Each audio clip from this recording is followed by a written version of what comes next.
Assalamualaikum warahmatullahi wabarakatuh. Saya Nurul Hidayah Safitri dari kelas 7C akan mencoba mempresentasikan hasil jurnal internasional di mata kuliah Seminar Pendidikan Biologi ini yang berjudul Pengaruh Instruksi dengan Bantuan Komputer terhadap Kinerja Siswa pada Mata Pelajaran Biologi Sekolah Menengah Atas di Ghana. Next. Nah, ada beberapa poin yang akan saya bahas. Yang pertama pendahuluan, yang kedua rumusan masalah. Mohon maaf ini terbalik, harusnya tujuan dulu, baru yang keempat metode penelitian, kelima hasil dan pembahasan, dan yang terakhir kesimpulan. Nah, pendahuluannya, komputer terus menjadi salah satu agen terkuat yang mempengaruhi semua aspek kehidupan manusia dan telah memajukan kehidupan kita dengan cara yang tak terukur selama 50 tahun terakhir. Berikut pernyataan dari Chalmers pada tahun 2000.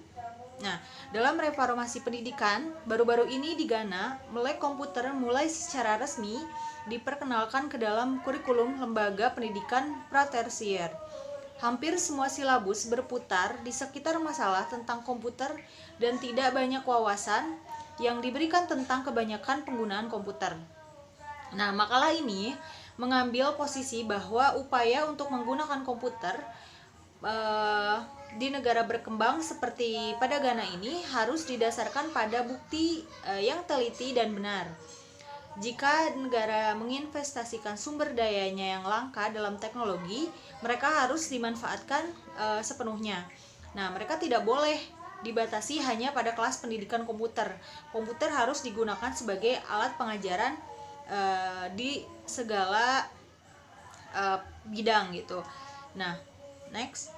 Ada dua rumusan masalah pada penelitian ini. Yang pertama, apakah ada perbedaan yang signifikan antara skor prestasi pos-tes siswa yang diajarkan melalui CIA atau Computer Assisted Instruction dengan siswa yang diinstruksikan melalui pendekatan pengajaran konvensional.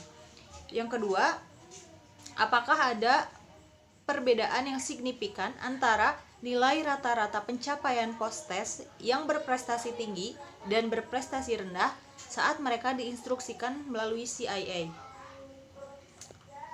Nah, tujuan pada penelitian ini tentunya untuk menjawab rumusan masalah yang tadi, yaitu untuk mengetahui apakah ada perbedaan yang signifikan antara skor prestasi pos-tes siswa yang diajarkan melalui CIA dengan siswa yang diinstruksikan melalui pendekatan pengajaran konvensional.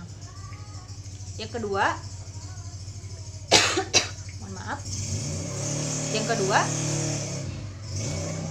untuk mengetahui apakah ada perbedaan yang signifikan antara nilai rata-rata pencapaian pos-tes yang berprestasi tinggi dan prestasi rendah saat mereka diinstruksikan melalui CIA.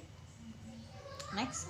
Nah, metode pada penelitian jurnal internasional ini, sampelnya, subjek penelitian ini terdiri dari 75 siswa sekolah menengah atas, kedua dari dua sekolah yang dipilih secara acak di kota Chapekos di Ghana.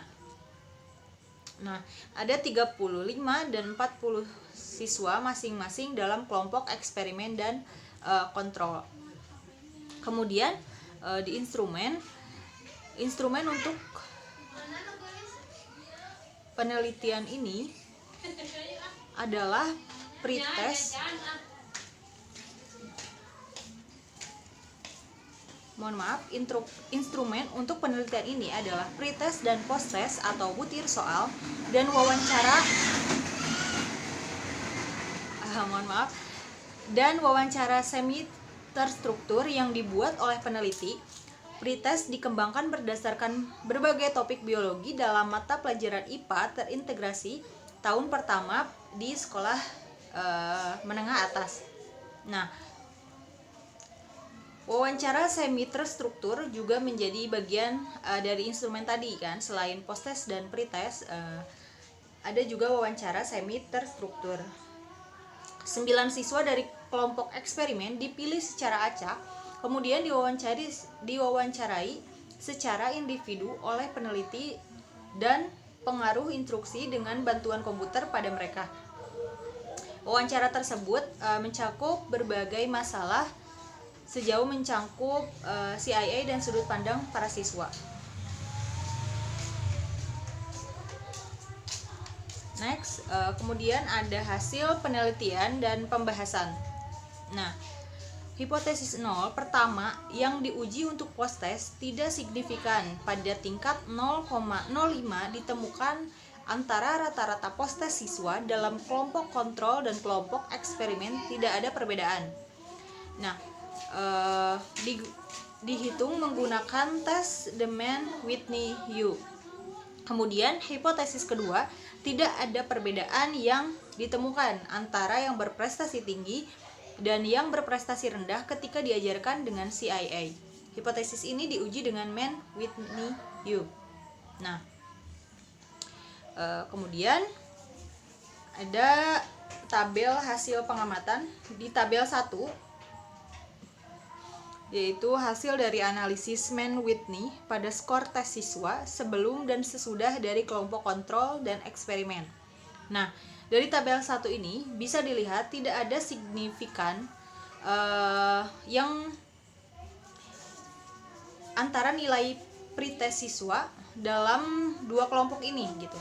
Oleh karena itu, hal ini menunjukkan bahwa siswa tampil di level yang sama sebelum perlakuan. Namun ada yang signifikan secara statistik yaitu pada skor post-test. Oleh karena itu, dari hasil tersebut hipotesis 0 ditolak.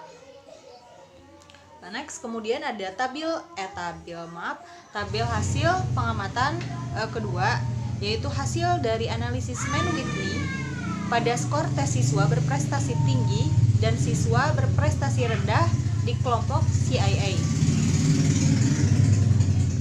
Nah, pada tabel 2 ini tidak ada perbedaan antara berprestasi tinggi dan berprestasi rendah pada post-test seperti yang dilihat. Jadi sama saja pada kelompok post-test ini yang berprestasi tinggi maupun berprestasi rendah. Oleh karena itu, hipotesis 0 tidak ditolak. Nah, kemudian pada tabel 3, yaitu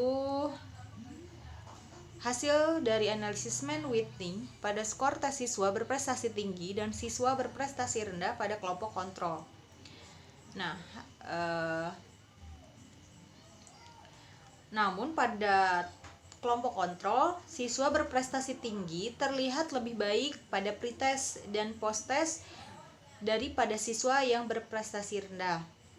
Bisa dilihat pada tabelnya. Hal ini tampaknya menunjukkan bahwa pendekatan pengajaran yang digunakan dalam kelompok kontrol tampaknya lebih disukai yang berprestasi tinggi daripada yang berprestasi rendah, seperti itu.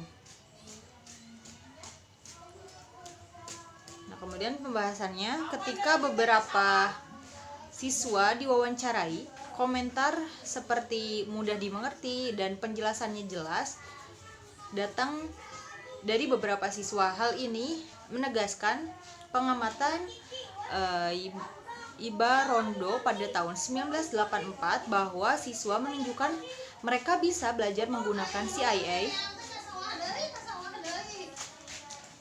Namun, kinerja mereka ketika dibandingkan dengan kelompok pendekatan konvensional masih tergolong rendah gitu.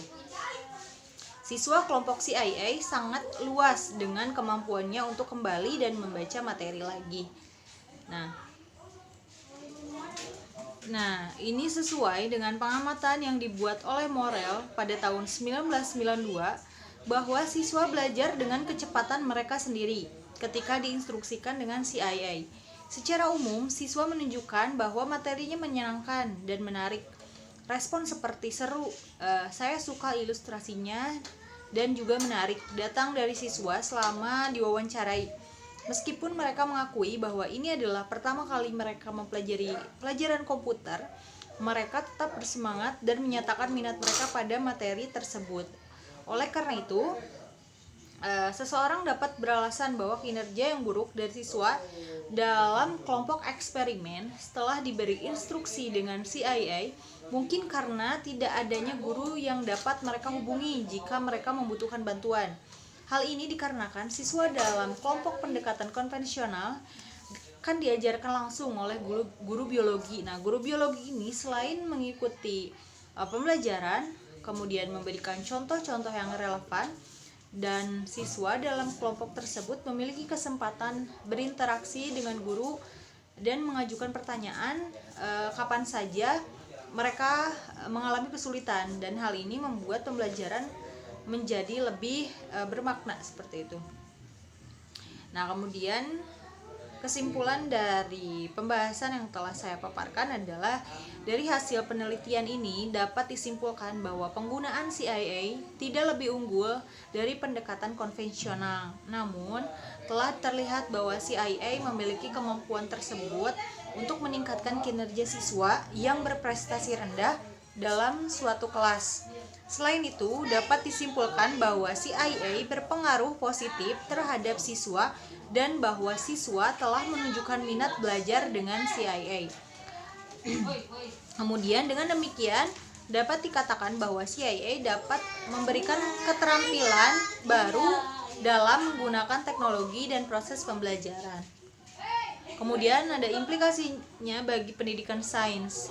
Masalah integrasi teknologi dalam pendidikan, khususnya komputer di Ghana, harus berkisar pada mencari faktor dan praktik yang dapat diterapkan pada pengajaran dan pembelajaran daripada hanya mengajar tentang komputer, karena meningkatnya pertumbuhan teknologi memberikan peluang baru untuk menyampaikan instruksi. Namun, perlu dicatat bahwa komputer tidak dapat dan bukan obat mujarab untuk masalah dalam pendidikan sains. Selain itu, akan sangat naif untuk berpikir bahwa komputer dapat menggantikan guru. Karena pembelajaran telah menunjukkan bahwa pendekatan pengajaran konvensional itu sangat baik gitu. Di sisi lain, terlihat bahwa komputer sangat menjanjikan bagi mereka yang berprestasi rendah. Seperti itu. Nah, ini ada daftar pusaka yang dipakai di jurnal internasional ini. Sekian presentasi dari saya, kurang lebihnya mohon maaf. Terima kasih atas segala perhatiannya. Assalamualaikum warahmatullahi wabarakatuh.